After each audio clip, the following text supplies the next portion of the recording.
નમસ્કાર મિત્રો, ટેકનોગુરુમાં આપનું સ્વાગત છે. હું છું વિશાલ અને એઝ ઓલવેઝ હું છું કુનાલ. તો દર્શક મિત્રો, તમારા માટે આ વખત પણ ઘણી બધી વસ્તુઓ તમને માહિતી મળે, ટેકનો જગતની અપડેટ મળે એવું ઘણું બધું લઈને આવ્યા છે. પરંતુ અમારી ખાસ રજૂઆત રહેશે નેપાળમાં જે ભૂકંપ આવ્યો છે, કુદરતી આફત આવે ત્યારે અને આવ્યા પછી ટેકનોલોજી તમારા માટે કેવી રીતે મદદરૂપ થઈ શકે, નાની રીતે કે મોટી રીતે કેવી રીતે તમે સેફ્ટી ફીચર્સનો ઉપયોગ કરી શકો છો, એ વિશેષ રજૂઆત લઈને પણ તમારા માટે આવ્યા છે. કુનાલ, એ સાથે બીજું શું જોઈશું આપણે? અને આ સિવાય આપણે જોઈશું આ વખતે જે બજારમાં જે બે ફ્લેગશિપ ફોન છે જેને બહુ ચર્ચા જગાવી છે, એવા બે ફોન. એમાં એક છે Asus Zenfone 2, એના વર્સિસ આપણે કમ્પેરિઝન કરીશું Xiaomiનો Mi 4. કયો ફોન છે બહેતર, એના ઉપર આપણે એક નજર કરીશું.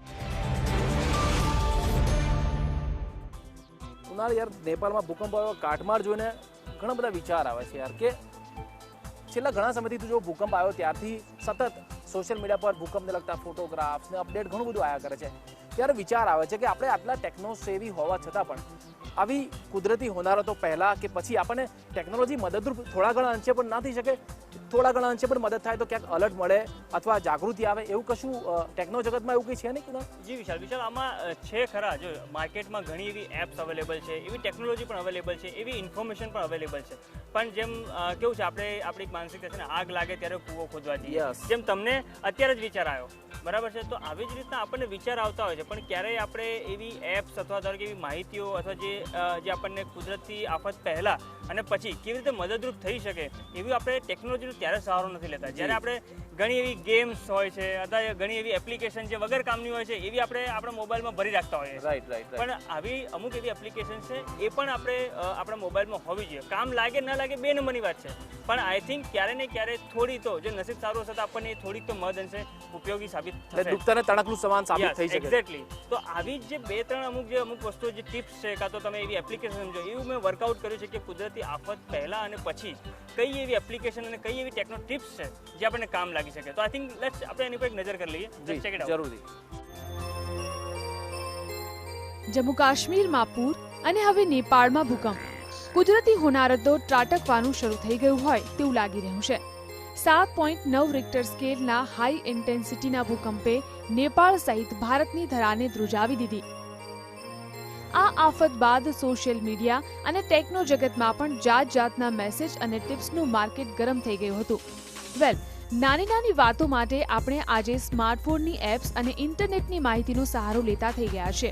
ત્યારે મોટી કુદરતી આફતોમાં પણ સ્માર્ટફોન એપ્સ અને ઇન્ટરનેટ પરની માહિતી તમને મહદ અંશે મદદરૂપ તો થઈ શકે છે. નજર કરીએ અમુક એવી એપ્સ અને માહિતીઓ પર જે તમને કે તમારા પરિવારજનોને સંકટ સમયે કદાચ મદદગાર સાબિત થઈ શકે. Earthquake alert. અર્થક્વેક એલર્ટ નામની આ એપ્લિકેશન તેના નામ જેવું જ કામ કરે છે. આ એપ તમને મેપ દ્વારા વિશ્વમાં કયા ખૂણે ભૂકંપ આવ્યો છે તેની માહિતી રિયલ ટાઈમમાં આપે છે. ઉપરાંત ભૂકંપનું એપિસેન્ટર કયું છે અને તેની ડેન્સિટી કેટલી છે તે પણ જણાવે છે. આ માહિતીને સોશિયલ સાઇટ્સ પર શેર કરવા માટેનું પણ ફીચર એપમાં ઉપલબ્ધ છે. લેટેસ્ટ ભૂકંપના ન્યૂઝ માટે પણ અલગથી ટેબ આપવામાં આવ્યું છે. અમેરિકાના જીઓલોજીકલ ડિપાર્ટમેન્ટના ડેટા દ્વારા બનેલી આ એપ ખરેખર ભૂકંપને લગતી માહિતી માટે ઉપયોગી બની શકે છે. SAS survival guide light. SAS survival guide application ખરેખર આફત પહેલા અને પછી એમ બંને રીતે સંકટ મોચન બની શકે છે. નાની ઈજાથી માંડી જીવન મરણની સ્થિતિમાં સર્વાઇવ કેવી રીતે થવું તેની મદદરૂપ માહિતીને હાથવગી કરવા માટે આ એપમાં લાખો બેસ્ટ સેલિંગ બુક્સના સોર્સ તરીકે ઉપયોગ કરાયો છે. એપ્લિકેશનમાં 9 ચેપ્ટર મુજબ હેલ્પફુલ માહિતીને કેટેગરાઇઝ કરવામાં આવી છે, જેમાં જુદા સર્વાઇવલ કેસ અને ઈજાઓનો સમાવેશ કરવામાં આવ્યો છે. અહીં તમને સંકટ સમયે બચવા શું કરવું જોઈએ તેની ટેક્સ્ટ, પિક્ચર્સ અને વિડીયો સ્વરૂપે બેસ્ટ ટુ બેસ્ટ માહિતી આપવાનો પ્રયાસ કરવામાં આવ્યો છે. વળી તમે આફત પહેલા તૈયાર રહો તે માટે આફત સમયે કઈ બાબતો ધ્યાનમાં રાખવી તેની માટે ક્વિઝ પણ બનાવવામાં આવી છે. ઇમરજન્સીમાં દુનિયામાં કોઈ પણ ખૂણામાં મદદ મળી રહે તે માટે આ એપમાં મોર્સ કોડ ટ્રાન્સલેટર પણ આપવામાં આવ્યું છે. મોર્સ કોડ એ એક એવી મેથડ છે જે ટેક્સ્ટને લાઇટ, ટોન કે સાઇન જેવી સિરીઝમાં કન્વર્ટ કરી આપે છે, જેની સામે જોનાર કે સાંભળનાર વ્યક્તિ કોઈ પણ સ્પેશિયલ ઇક્વિપમેન્ટની મદદ વિના સંકેતને સમજી શકે છે. એપ્લિકેશન બ્રિટનની સ્પેશિયલ એર સર્વિસ SAS દ્વારા બનાવાઈ છે. UV alert. આ કુદરતી હોનારતની જાણકારી આપતું ફેસબુક છે એમ કહી શકાય. સોશિયલ મીડિયા પ્લેટફોર્મ દ્વારા ચાલતી આ એપ લોકો માટે અને લોકો દ્વારા કામ કરે છે. તમે અહીં યુઝર ઇન્ટરેક્ટિવ મેપ દ્વારા કુદરતી હોનારતની વિગત મેળવી શકો છો. ઘટના બનતાની સાથે જ વેરીફાઈડ સોર્સ અથવા તો વિશ્વાસુ યુઝર્સ પાસેથી માહિતી અપડેટ કરવામાં આવે છે, જેમાં વિડીયો, ફોટો, સ્ટેટસ, પ્રાથમિક માહિતી વગેરે જોવા મળી શકે છે. યુઝર પોતે પણ અહીં ઘટનાની જાણ કરી શકે છે. ત્યારબાદ આ અફવા છે કે નહીં, અન્ય વિશ્વાસુ લોકો સાથે ખાતરી કરી ઘટના અફવા છે કે કેમ તે અપડેટ કરવામાં આવે છે. યુઝર ઘટના વિશે ફીડબેક પણ આપી શકે છે. ફેસબુક અને ટ્વિટર પર શેર કરવાનું ઓપ્શન પણ ઉપલબ્ધ છે. ઇન શોર્ટ, ક્રાઉડસોર્સિંગ માહિતીથી ચાલતી આ એપ કુદરતી હોનારત સમયે સ્વજનોને જાણ કરવા માટે ઉપયોગી બને છે. Natural disaster monitor. Natural disaster monitor એપમાં તમે વિશ્વમાં બનેલી કોઈ પણ કુદરતી આફતને જોઈ શકો તેમજ તેની પરિસ્થિતિને મોનિટર પણ કરી શકો છો. ગ્લોબલ ડિઝાસ્ટર એલર્ટ અને કોઓર્ડિનેટિંગ સિસ્ટમ ઓર્ગેનાઇઝેશનની માહિતીના આધારે આ એપ વર્ક કરે છે. એપ્લિકેશન ભૂકંપ, જ્વાળામુખી, વાવાઝોડું અને સુનામી જેવી કુદરતી આફતોની રિયલ ટાઈમ અપડેટ આપે છે. કલર કોડ મુજબ આફતની ગંભીરતા પણ મેપમાં જોઈ શકાય છે. તમે એપમાં આફતના પ્રકાર, લોકેશન અને તારીખ સમય મુજબ પણ માહિતી મેળવી શકો છો. આ ઉપરાંત ગૂગલની ક્રાઇસિસ રિસ્પોન્સિસ ટીમ દ્વારા ગૂગલ મેપનો ઉપયોગ કરી કુદરતી આફતની સંપૂર્ણ માહિતી આપતી એપ્લિકેશન બનાવાઈ છે. આ એપને તમે તમારા બ્રાઉઝરમાં પણ જોઈ શકો છો, જેમાં મેપની સાથે સાથે સેટેલાઇટની રિયલ તસવીરો પણ મેપમાં ટાઈમ ટુ ટાઈમ અપડેટ કરવામાં આવે છે. ઉપરાંત કુદરતી આફતના સમયે અમુક ઇમરજન્સી નંબરો સહિત અન્ય ઉપયોગી માહિતી પણ ગૂગલની ટીમ દ્વારા મૂકવામાં આવે છે. અમેરિકન રેડ ક્રોસની પણ ફર્સ્ટ એડ એપની સાથે સાથે અન્ય નેચરલ કેલામિટીઝની ઉપયોગી એપ્સ તમને સંકટ સમયે ખરેખર મદદરૂપ સાબિત થાય તેવી છે. હવે જો કુદરતી આફત પછીની વાત કરીએ તો આફત બાદ અફડાતફડીના માહોલમાં સ્નેહીજનોની ભાળ મેળવવી સૌથી મુશ્કેલી ભર્યું કામ બની જાય છે. એમાં પણ પ્રવાસે ગયેલા લોકો જો ફસાઈ જાય ત્યારે અજાણી જગ્યાએ શોધવાનું કામ વધુ મુશ્કેલ અને દુઃખભર્યું બને છે. કદાચ એટલા માટે જ જેના પર લગભગ દુનિયાની અડધી વસ્તી અને ઇન્ટરનેટના તમામ લોકો વસે છે, તેવા ગૂગલ અને ફેસબુકે ખાસ કુદરતી હોનારત સમયે ભોગ બનેલા લોકો અથવા તો રાહત કાર્યના વોલેન્ટિયર્સ શક્ય હોય તો ગૂગલ કે ફેસબુકનો ઉપયોગ કરી પરિસ્થિતિની જાણકારી આપી શકે છે. ગૂગલે આ માટે પર્સન ફાઇન્ડર નામની એપ બનાવી છે, જેમાં તમે ભોગ બનેલા લોકોની જાણકારી મેળવી શકો છો તેમજ આપી પણ શકો છો. આમ કરવાથી આફતના સમયે ફોન અને લોકો સુધી પહોંચવું મુશ્કેલ બને છે, ત્યારે કદાચ આ માધ્યમ થોડું ઘણું ઉપયોગી બની શકે છે.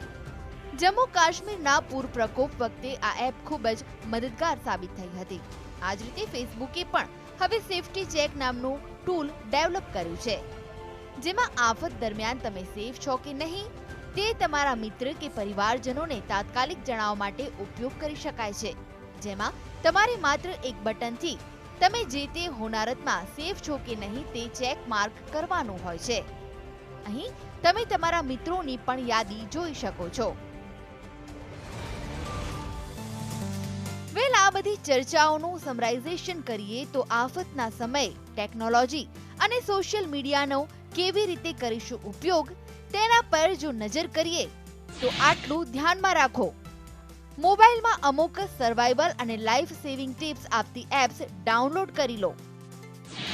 એપ્સ ન હોય તો અમુક ઉપયોગી સાઇટ્સનું લિસ્ટ મોબાઈલમાં સેવ કરી રાખો. મોબાઈલના કોન્ટેક્ટ લિસ્ટમાં ICE in case of emergency તરીકે તમારા સ્વજનોનો નંબર સેવ રાખો. મોબાઈલમાં ઇમરજન્સી અથવા સોર્સ કોલનો ઉપયોગ કરો. ઇન્ટરનેટ હોય તો લોકેશનની જાણકારી આપવા વોટ્સએપમાં લોકેશન શેરિંગનો ઉપયોગ. કુદરતી આફતના વિડીયો અને માહિતીને ખાતરી કર્યા વિના સોશિયલ મીડિયામાં ફરતા ન કરો. સોશિયલ મીડિયા ટૂલ્સ કે એપ્સ દ્વારા રાહત ફંડ કે મદદ એકત્રિત કરી શકાય. વેલ, કદાચ આ એપ્સ અને ઇન્ટરનેટ પરની માહિતી સંકટ સમયે કામ લાગશે કે નહીં તે તો આવનારો સમય જ બતાવશે, પરંતુ મોબાઈલમાં ફોટો, વિડીયો અને ગેમ્સની સાથે ક્યાંક ખૂણા ખાંચરે આવી અમુક 2-4 મદદગાર એપ્સ પડી રહેશે તો તમને પણ સ્ટોરેજનો કંઈ બહુ વાંધો નહીં આવે. તો કરી લો આવી જ કોઈ એપ્સ અને માહિતી તમારા મોબાઈલમાં સ્ટોર અને રહો સેફ. કુનાલ, જો ભૂકંપના મેસેજ આવી રહ્યા છે, હજી પણ ભૂકંપ આવવાનો જેવું બતાવે છે. જો ફેસબુક નોટિફિકેશન છે, વોટ્સએપ પર બી આવ્યું છે, ટ્વિટર પર પણ મેસેજ આવ્યો છે. હજી પણ આવવાનો છે ભૂકંપ? અરે ભાઈ, આ દર વખતે રામાયણ છે. આ કોઈ ભૂકંપ આવવાનો નથી. આ બધા જે વોટ્સએપ અને જે ફેસબુક આવો છે ને જે એ આ બધી અફવાઓનું જોર દર વખતે તમને ખબર છે ને, દર વખતે કંઈક કુદરતી આફત આવે અથવા કોઈ મોટી એક ઇવેન્ટ બને એટલે એની અફવાઓનું જોર તમે ખબર બજાર કેવું ગરમ થઈ જાય છે. એટલે આ ધીસ ઇઝ આ પણ એક અફવાઓ જ છે, ખાલી વાયરલ કરી રહ્યા છે. હા, એક્ઝેક્ટલી. અને આપણે લાસ્ટ ટાઈમ અમને 2-3 મહિના પહેલા પણ જોયું હતું, પેલો પાવાગઢમાં રોપવે તૂટી ગયો છે. હવે કોઈ બીજો રોપવે તૂટી ગયો તો પાવાગઢ નામે ચરી ખાધું હતું. એટલે આવું ઘણી વખત થાય છે. એટલે આવું આ એક બહુ સામાન્ય બની ગયું છે હવે કે કંઈ પણ સોશિયલ મીડિયાનો ઉપયોગ કરીને એક ફેમ કમાવે. આપણે શેની માટે કરીએ છીએ? 10-15 લાઇક્સ માટે અથવા 50-100 લાઇક્સ માટે. મેં પહેલા મોકલ્યું એવી એક માનસિકતા માટે આપણે આ બધું શેર કરીએ છીએ. પણ આઈ થિંક મને એવું લાગે છે કે સોશિયલ મીડિયાનો આપણે પ્રોપર ઉપયોગ નથી, ફક્ત આપણા માટે નહીં પરંતુ એનો નોબલ કોઝ માટે ક્યાંક ને ક્યાંક ઉપયોગ થઈ શકે એવું કંઈ ખરું? સોશિયલ મીડિયામાં ફેસબુક બી આપણે ગણી લઈએ, વોટ્સઅપ પણ ગણી લઈએ, ટ્વિટર પણ ગણી લઈએ, શું એનો નોબલ કોઝ માટે ઉપયોગ ના થઈ શકે? 100% થઈ શકે, 100%. અને આનો જ અમને એક તાજો દાખલો આપણે અમદાવાદમાં જ જોવા મળ્યો છે. આઈ થિંક આપણે પહેલા એક નજર કરી લઈએ અને એના પછી ચર્ચા કરીએ કે સોશિયલ મીડિયામાં આપણે અનસોશિયલ કેમ બનીએ છીએ. તો I think let's check it out. પહેલા એક નજર કરી લઈએ. ચલો જોઈ લઈએ. धूप है छम से बिखर तू है नदियों बेखबर बह चलकर. સામાન્ય રીતે યંગ જનરેશન વોટ્સએપ અને અન્ય સોશિયલ મીડિયાનો ઉપયોગ પોતાના મિત્રો સ્નેહીઓ સાથે કનેક્ટેડ રહેવા માટે કરતી હોય છે, તો કેટલાક લોકો કેવળ શોખ ખાતર અથવા તો ટાઈમપાસ માટે તેનો ઉપયોગ કરતા હોય છે. જો કે સોશિયલ મીડિયા દ્વારા આપત્તિના સમયમાં કેવી રીતે લોકોને મદદ કરી શકાય તેનું ઉત્તમ ઉદાહરણ ગુજરાત વિદ્યાપીઠના 35 જેટલા પૂર્વ વિદ્યાર્થીઓએ વોટ્સએપ ગ્રુપ બનાવીને પૂરું પાડ્યું છે, જેમાં તેમણે નેપાળના ભૂકંપ અસરગ્રસ્તોને મદદ કરવાના હેતુથી વોટ્સએપના મેસેજના આધારે ફક્ત 48 કલાકમાં જ ₹51,000 જેટલી રકમ એકઠી કરી છે, જેને આગળ ₹1 લાખ સુધી પહોંચાડી પીએમ રાહત ફંડ થકી નેપાળ મોકલવામાં આવશે. ગ્રુપ દ્વારા પહેલા ₹10,000 એકઠા કરવાનો ટાર્ગેટ રાખવામાં આવ્યો હતો. જો કે આ પહેલ શરૂ કર્યાની 30 જ મિનિટમાં 10,000 જેટલી રકમ એકઠી થઈ ગઈ. પરિણામે ટાર્ગેટ વધારીને ₹51,000નો કરવામાં આવ્યો. બાદમાં માત્ર 48 કલાકમાં જ તે પૂરો થઈ જતા હવે તેને 1 લાખનો ટાર્ગેટ રાખવામાં આવ્યો છે. તો આ તરફ ગુજરાત વિદ્યાપીઠના પૂર્વ વિદ્યાર્થીઓના પ્રયાસને તેમના વિભાગીય વડાએ પણ બિરદાવ્યો હતો. એક તરફ ભૂકંપ જેવી કુદરતી આફતોને લઈને વોટ્સએપ પર અફવાઓ ફેલાવતી અનેક ડમી ક્લિપો ફરતી થઈ હતી, જેના કારણે લોકોમાં ભયનો માહોલ ઊભો થયો હતો. ત્યારે ગુજરાત વિદ્યાપીઠના વોટ્સએપ ગ્રુપે ટેકનોલોજીનો લોકહિતમાં કેવી રીતે ઉપયોગ કરી શકાય તેનું એક ઉત્તમ ઉદાહરણ પૂરું પાડ્યું છે, જેમાંથી અન્ય લોકોને પણ ચોક્કસ પ્રેરણા મળશે. કેમેરામેન વસંત ટ્રિગર સાથે નરેશ મકવાણા, GSTV, અમદાવાદ. વાવ કુનાલ, જોરદાર અહેવાલ છે યાર. વોટ્સએપના માધ્યમથી દાનની સરવાણી આટલી સરસ રીતે વહી શકાય, આટલું સરસ ગ્રુપ બનાવીને લોકોએ દાન પણ આટલું બધું ભેગું કર્યું, તેમ વિચાર એ આવે છે કે સોશિયલ મીડિયા પર લોકો અનસોશિયલ કેમ હોય છે, આટલો સારો ઉપયોગ કેમ નથી કરી શકતા? એક્ઝેક્ટલી વિશાલ, આ દર વખતનું છે. આપણે તમે જોયું હશે કે જ્યારે પણ આવી કોઈ મોટી ઘટના બનતી હોય છે, જ્યારે પણ કંઈક આવી ચર્ચાનું જોર પકડતું હોય છે, ત્યારે આપણે સોશિયલ મીડિયાનો ઉપયોગ ખાલી ફક્ત ને ફક્ત હું પહેલો શેર કરવાવાળો બનું આવી જ એક માનસિકતા સાથે આપણે કરતા હોઈએ છીએ. કોઈ પણ સોશિયલ કોઝ માટે સારી એક દાનતથી કે આવી રીતે ક્યારેક લાઇક્સ અથવા કમેન્ટ્સ અથવા ધારો કે કોણ પહેલાં મોકલ્યું છે, આવું બધી એક માનસિકતાના આધારે જ આપણે સોશિયલનું શેરિંગ કરતા છે, નથી કોઈ ઓથેન્ટિસિટી જોતા. આવા ટાઈમે તમે સમજો કે આજે ભૂકંપના ટાઈમમાં જ એવું ઘણી વખત એવું બની ગયું છે કે અફવાઓના જોરના કારણે ગવર્મેન્ટને પણ જાહેર કરવું પડ્યું છે કે ભાઈ તમે પેનિક ના સર્જો અથવા અફવાઓ પર ધ્યાન ના અપાવું. તો આવું કરવાવાળા જે લોકો જે છે, અફવાઓ ફેલાવવાવાળા લોકો છે, આ લોકો જે જોવા જેવું છે અથવા એક પોતાનું આત્મમંથન કરવાની જરૂર છે કે સોશિયલ મીડિયાના જમાનામાં આપણે આવા જ ટાઈમે અનસોશિયલ કેમ બની જઈએ છીએ. કુનાલ, આ તો વોટ્સએપની વાત કરી, પણ એવા દાન માટે અથવા કોઈને મદદ કરી આર્થિક રીતે, તો એવી બીજી કોઈ ટિપ્સ કરી કે જેના થકી પણ આપણે આવું કરી શકીએ? એક્ઝેક્ટલી વિશાલ, આમાં છે જ એવું નથી. આપણે આનો રોજબરોજ આપણા મોબાઈલમાં અને આપણી એપ્લિકેશન આવી બધું યુઝ કરીએ જ છે, જેના કારણે જેમ આપણે જોઈએ કે વોટ્સએપનો કોઈ આવી રીતે ઉપયોગ કરી શકે, તમે વિચાર્યું હશે ક્યારે? તો આવી રીતના ઘણી એવી એપ્લિકેશન છે. આઈ થિંક આપણે યુઝ કરીએ છીએ પેટીએમ. જી, તો પેટીએમમાં શું હોય છે, તમે જો કે પેટીએમમાં આપણે દરરોજ રિચાર્જ કરતા હોય છે, પેટીએમ કેશ છે. તો હવે પેટીએમમાં મની ટ્રાન્સફર પણ કરી શકે, તમે તમારા મિત્રોને પણ જ્યારે જોઈએ ત્યારે ટ્રાન્સફર કરી શકો. તો સેમ વોટ્સએપમાં જેમ આ લોકોએ જે રીતે ગ્રુપમાં કર્યું છે એ રીતે તમે પેટીએમથી યુઝ કરી શકો.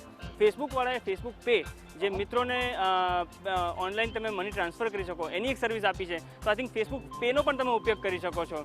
તો આવી ઘણી એવી એપ્સ છે. અથવા ધારો કે આપણે એમ કહીએ કે આ એપ્સનો ખાલી તમારે વિચાર કરવાનો છે કે હું એનો કેવી રીતે સારા કામ માટે ઉપયોગ કરી શકું. તો ટેકનોલોજી 100% કામ લાગે છે. ચોક્કસથી સોશિયલ મીડિયાનો સોશિયલ ઉપયોગ પણ એટલો જ થઈ શકે છે.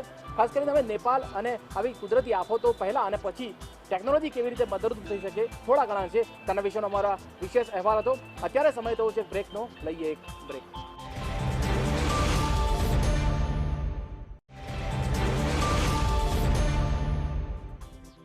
Welcome back to ટેકનોગુરુ.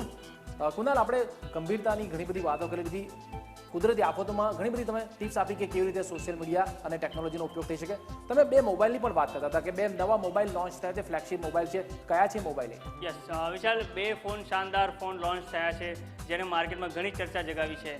એક છે ફોન Asus Zenfone 2 અને એના વર્સિસ આપણે કમ્પેરિઝન કરીશું આજે Xiaomiનો Mi 4i. આ બંને શાનદાર ફોન છે, એકદમ ફીચર્સથી લેસ છે અને એની કિંમત બહુ કિફાયતી છે. તો સમગ્ર આની જે એનો એક આપણે રિવ્યૂ કરીશું, કમ્પેરિઝન કરીશું કયો ફોન છે બહેતર. તો આની એક આખી એક સમરી આપણે એક તૈયાર કરી છે. Let's check it out.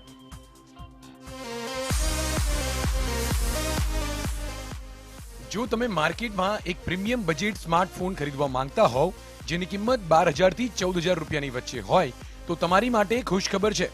સારી ખબર એ છે કે આ રેન્જમાં હાલમાં કેટલાય સારા ઓપ્શન ઉપલબ્ધ છે. જો કે હમણાં જ લોન્ચ થયેલા Asus Zenfone 2 અને Xiaomi Mi 4i ફોનથી લોકોને વધારે આશા બંધાયેલી છે. આ બંને ફોનમાંથી કયો ફોન છે બહેતર તેની કરીશું આજે વાત.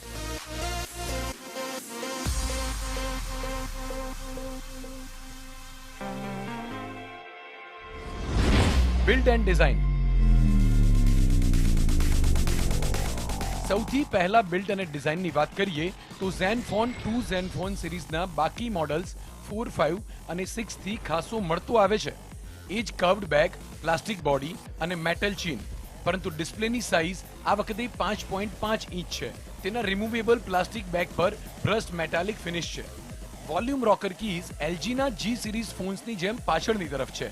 પાવરની થોડી ઉપર છે જેથી થોડી તકલીફ પડી શકે છે. Asus Zenfone 2 ના ડાયમેન્શન્સ 152.5 બાય 77.2 બાય 10.9 મિલીમીટર છે.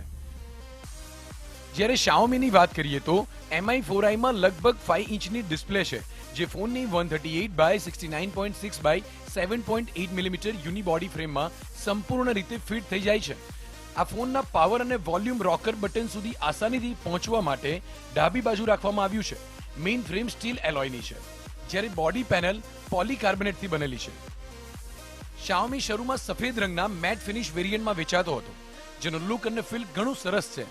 લુક્સ અને બિલ્ડ ક્વોલિટીની વાત કરીએ તો Xiaomi Mi 4i એ લોકોને પસંદ આવશે જે એક હાથથી ફોનનો ઉપયોગ કરવાનું પસંદ કરતા હોય છે, ઉપરાંત જેમને પ્લાસ્ટિક બોડીથી કોઈ પ્રોબ્લેમ નથી.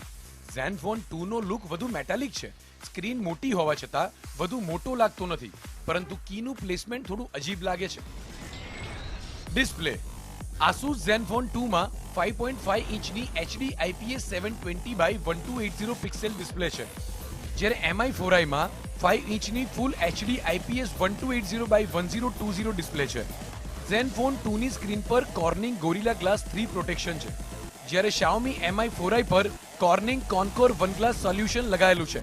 Xiaomiનો દાવો છે કે આનાથી સ્ક્રીન પણ પાતળી રહે છે અને ટચ સ્ક્રીન વધુ સેન્સિટિવ રહે છે.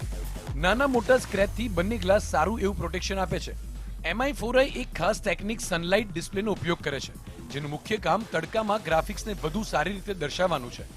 કુલ મળીને Mi 4i ની ડિસ્પ્લે બહેતર છે અને તેની પિક્સેલ ડેન્સિટી પણ સારી છે. જો કે 2000 રૂપિયા વધારે આપીને તમે Zenfone 2 નો ફૂલ HD વેરિયન્ટ પણ ખરીદી શકો છો. Hardware specifications. Xiaomi Mi 4i માં 1.7 GHz Qualcomm Snapdragon 615 64-bit octa-core processor છે. Adreno 405 GPU અને 2GB DDR3 RAM છે. આ ફોનમાં 16GB સ્ટોરેજ છે જેમાંથી 12.9GB સ્પેસ યુઝર્સની માટે અવેલેબલ છે. 3120 mAhની બેટરી છે. આ ફોનમાં એક્સપેન્ડેબલ મેમરીનો કોઈ સ્કોપ નથી. બીજી બાજુ ઝેનફોન 2માં ઇન્ટેલનો quad core 1.8 gigahertz Atom Z3560 processor છે. Power VR G6430 graphics chip અને 2GB RAM છે, જે તમને ગેમિંગનો સુપર્બ રોમાંચ આપવામાં મદદ કરશે. આ ફોનમાં 16GB ઇન્ટરનલ સ્ટોરેજ અને 64GB સુધી મેમરી કાર્ડને સપોર્ટ કરનારું માઇક્રો SD કાર્ડ સ્લોટ છે.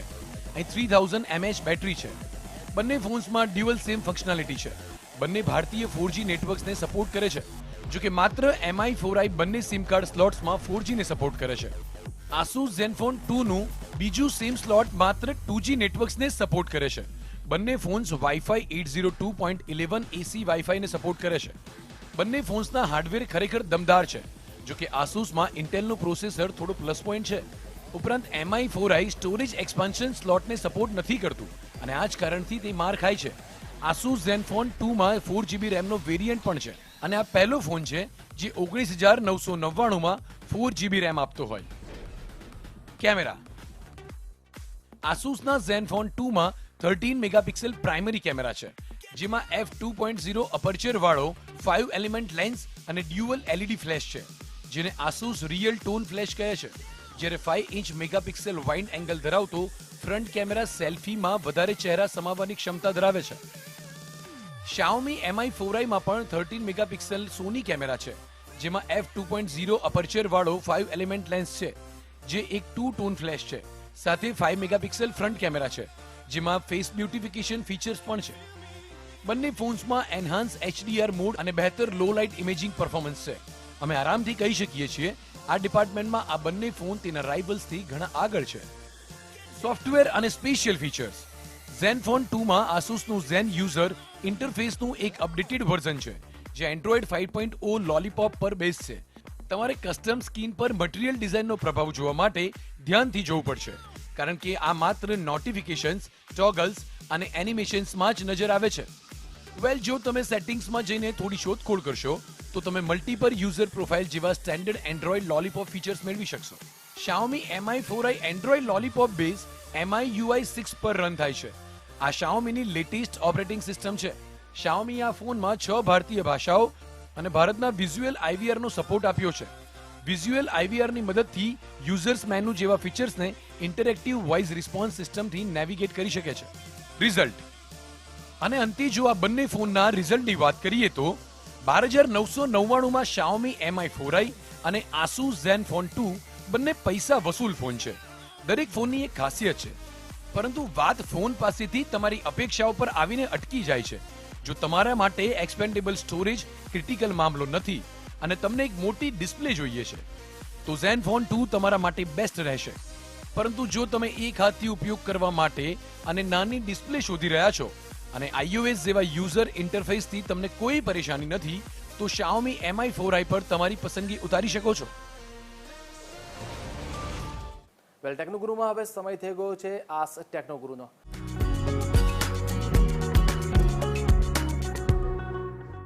કુનાલ, મેલ ઘણા બધા આવી રહ્યા છે, લોકો સવાલો ઘણા બધા પૂછ્યા છે. ફર્સ્ટ સવાલની આપણે જો વાત કરીએ તો દિગેશ પ્રજાપતિએ સવાલ પૂછ્યો છે કે Lenovo P70 અને Intex Aqua Power HD mobile, આ બેમાં એ કન્ફ્યુઝ છે કે કયો લેવાય અને કયા ફીચર સારા છે અને કયો હિતાવહ રહેશે લેવો. કુનાલ.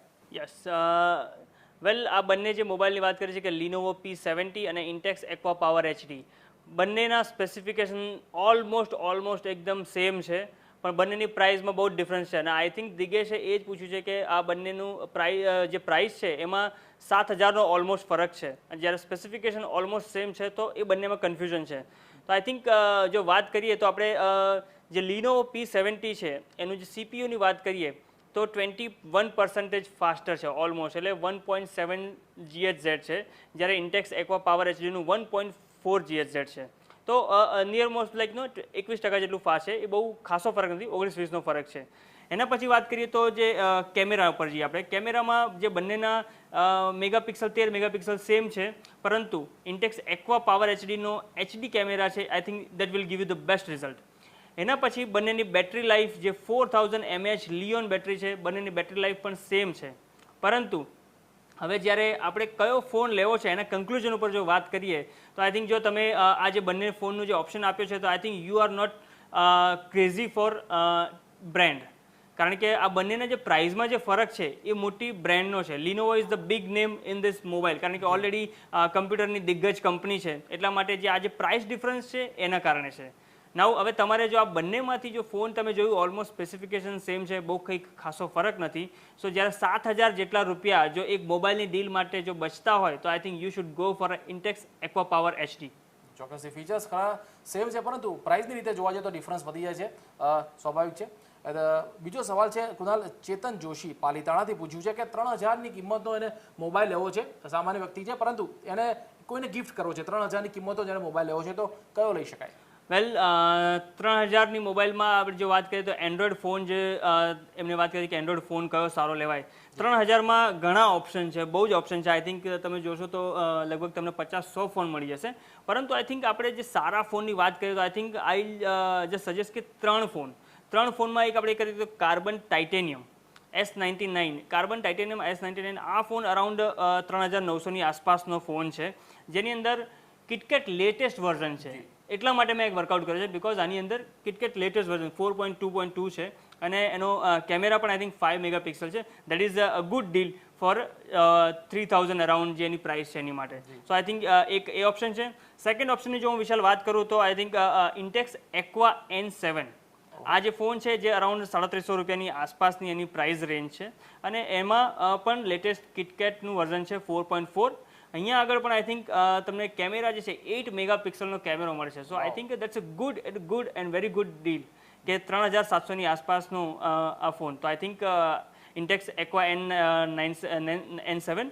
એના પછી એક ત્રીજો ફોન જે છે જે માઇક્રોમેક્સ, ઇન્ડિયાની એપલ ગણાતી કંપની માઇક્રોમેક્સ. તો માઇક્રોમેક્સનો બોલ્ટ A79 ત્રીજો ફોન હું તમને એ સજેસ્ટ કરું છું, પરંતુ અહીંયા આઈ થિંક તમને કેમેરા નિરાશ કરી શકે છે, કારણ કે અહીંયા 2 જ મેગાપિક્સલનો કેમેરો તમને મળે છે અને કિટકેટનું વર્ઝન અહીંયા પણ એન્ડ્રોઈડનું લેટેસ્ટ વર્ઝન છે. તો આ પણ એક ત્રીજો ફોન છે. સો આઈ થિંક આ 3 ફોન હું તમને લિસ્ટ આઉટ કરું છું, આમાંથી you can go for any of one. Well, સવાલોનો સિલસિલો અહીં પૂરો કરે છે, પરંતુ જે લોકોના સવાલોના જવાબ આપવાના બાકી છે તેમને તેમના ઈમેલ દ્વારા જવાબ મળી જશે. અને તમે પણ દર્શકો અન્ય સવાલો તમારા મગજમાં હોય, કોઈ ક્વેરી હોય તો અમારા આ ઈમેલ આઈડી પર તમે મેલ કરી શકો છો. સાથે સાથે અમારા ફેસબુક પેજ પર પણ તમે તમારી ક્વેરી કે સવાલો અમને પૂછી શકો છો. તો ટેકનોગુરુમાં અત્યારે બસ આટલું જ. નમસ્કાર.